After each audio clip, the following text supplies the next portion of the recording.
আসসালামু আলাইকুম। সুপ্রিয় ভাই বন্ধুরা, আপনারা কেমন আছেন? আশা করি সবাই ভালো আছেন। তো আজকে যে বিষয়ে আলোচনা করব, মরিচের চারা রোপণের উপযুক্ত সময় কখন এবং চারা রোপণের পরে ৩ দিন যে পরিচর্যাগুলো করতে হবে। তো আপনারা জানেন যে মরিচ একটি লাভজনক ফসল, যা বছরের বেশিরভাগ সময় কিন্তু এর বাজার মূল্য কিন্তু ভালো থাকে এবং আরও কিছু সময় কিন্তু উচ্চ দামে কিন্তু মরিচ বাজারে বিক্রি হয়। তো উচ্চ দামে মরিচ বিক্রি করতে হলে অবশ্যই মরিচের চারা রোপণের সময়কাল থেকে আমাদের সঠিক পরিচর্যাগুলো কিন্তু আমাদের করতে হবে। কেননা এই চারা রোপণের সময় যদি আমরা সঠিক পরিচর্যাগুলো না করি, তাহলে কিন্তু আমরা যে চারাগুলো রোপণ করতেছি এই চারাগুলো কিন্তু আমাদের ক্ষতির সম্মুখীন হবে, যা আমাদের প্রজেক্টের লসের সম্ভাবনা কিন্তু বাড়িয়ে দিবে।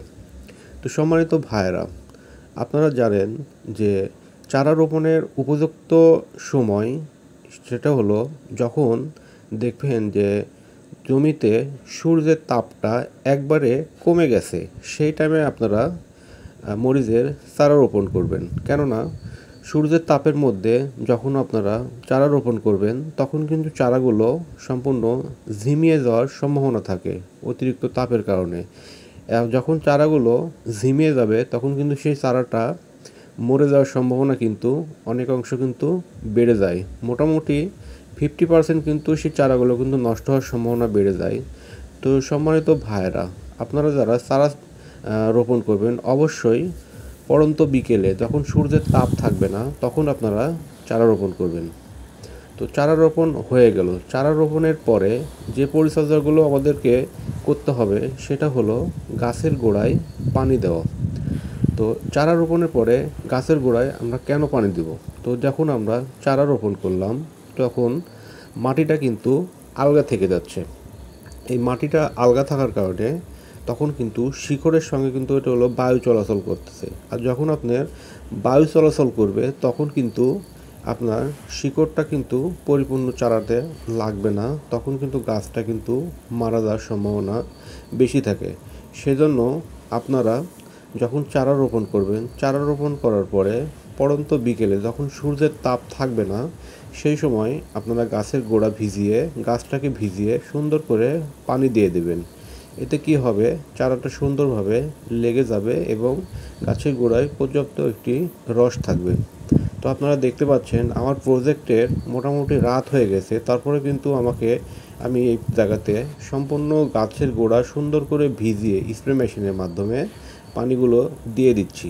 কেননা চারাগুলোকে এই সারা রাতে সুন্দর এই রসে এবং গাছটা যখন ভিজিয়ে দিব, সারা রাতে কিন্তু এই গাছটা কিন্তু সতেজ হয়ে যাবে।